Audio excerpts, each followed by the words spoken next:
ఇవాల్టి ఎపిసోడ్‌లో అయితే అందరైతే హాల్‌లో కూర్చొని కబుర్లు చెప్పుకుంటూ ఉంటారన్నమాట. ఇక అప్పుడే కనుక కృష్ణమూర్తి అయితే వస్తారు. "రండి కనక ఈ ఇంటికి ముగ్గురు కోడల్నిచ్చిన వియ్యంకులు మీరు.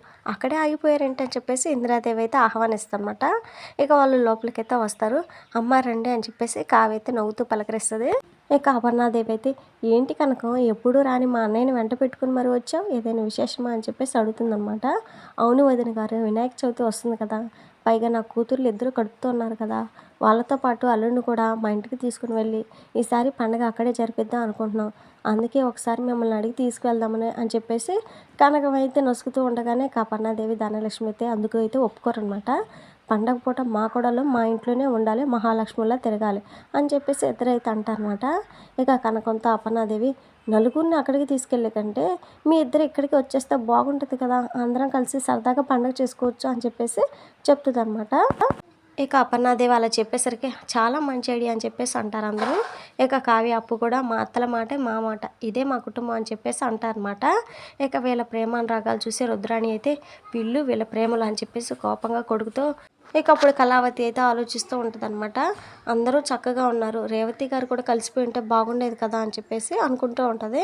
ఇక కళావతి రేవతి గురించి బాధపడిపోతూ ఇక వాళ్ళందరి మధ్య నుంచి నడుచుకుంటూ వెళ్ళిపోద్ది అనమాట. ఇక అది రాజు అయితే గమనించి కావ్య వెనకాలే వెళ్తాడు. ఇక ఇంట్లో కనక కృష్ణమూర్తి వచ్చారు, వాళ్ళు ఉన్నారు, వాళ్ళని అయితే పట్టించుకోకుండా కళావతి అయితే బయటకైతే వచ్చేస్తారనమాట.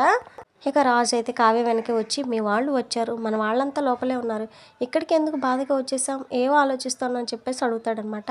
ఇక కళావతి అయితే "మీకు విషయం చెప్పాలి" అని చెప్పేసి రేవతి చేసిన తప్పుని, అపర్ణాదేవి కోపాన్ని ఎవరి కథ అన్నట్లుగా చెప్పుకొచ్చి "ఈ కథలో కోపంతో ఉన్నది మీ అమ్మ అపర్ణాదేవి, కలవాలని ప్రయత్నిస్తుంది మీ అక్క రేవతి" అని చెప్పేసి అనగానే రాజు అయితే షాక్ అయిపోతాడు. ఇక రాజు అయితే "నీకు నీకు మా అక్క తెలుసా? ఎలా తెలుసు? తను ఎక్కడుంది? తన కోసం నేను ఎంతో వెతికాను, పైగా నా చిన్నప్పుడు మా అక్క వెళ్ళిపోయింది, తనని నీకెలా తెలుసు" అని చెప్పేసి కంగారుగా అడుగుతూ ఉంటాడనమాట. "నీకే కాదు, మీకు కూడా తెలుసు, మీరు గతం మర్చిపోయినప్పుడే మీరు ఆవిడని కలిశారు, నోరారా అక్క అని కూడా పిలిచారని" చెప్పేసి అది గుర్తు చేస్తారనమాట.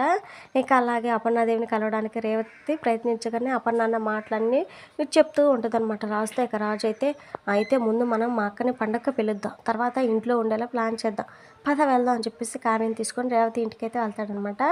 అయితే అక్కడ బుల్లి స్వరాజు గారు అయితే రేవతి జగదీష్ వాళ్ళతో "ఈసారి వినాయక చవితి మా ఫ్రెండ్ వాళ్ళ ఇంట్లో జరుపుకుందాం" అని చెప్పేసి గొడవ చేస్తూ ఉంటాడు.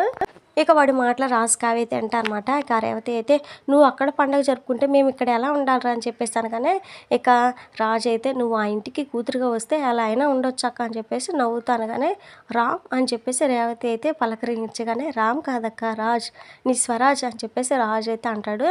ఇక అయోమయంగా చూస్తూ ఉంటుందన్నమాట రేవతి.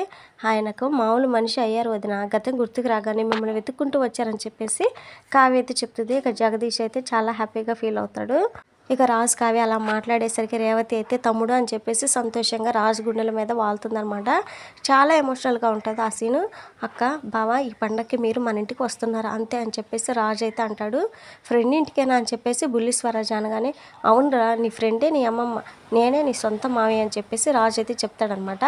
ఇక బుల్లి స్వరాజ్ అయితే "అవునా, నా ఫ్రెండే మా అమ్మమ్మ, నువ్వే మా మావయ్య" అని చెప్పేసి ఇక హక్ చేసుకొని ముద్దు పెట్టగానే కావ్య అయితే తిప్పుకుంటూ "మీ ముద్దులాటే కాపండి" అని చెప్పేసి అలిగినట్లుగా ఉండగానే "అత్త, నీకు ముద్దు పెట్టలేదని అలిగావా" అని చెప్పేసి ఇక దగ్గరికి వెళ్ళి "అత్త, నీ బొగ్గకి ఏదో అంటింది, ఇట్రా నేను తుడుస్తానని" చెప్పేసి కావ్య బొగ్గ మీద ముద్దు పెడతాడనమాట.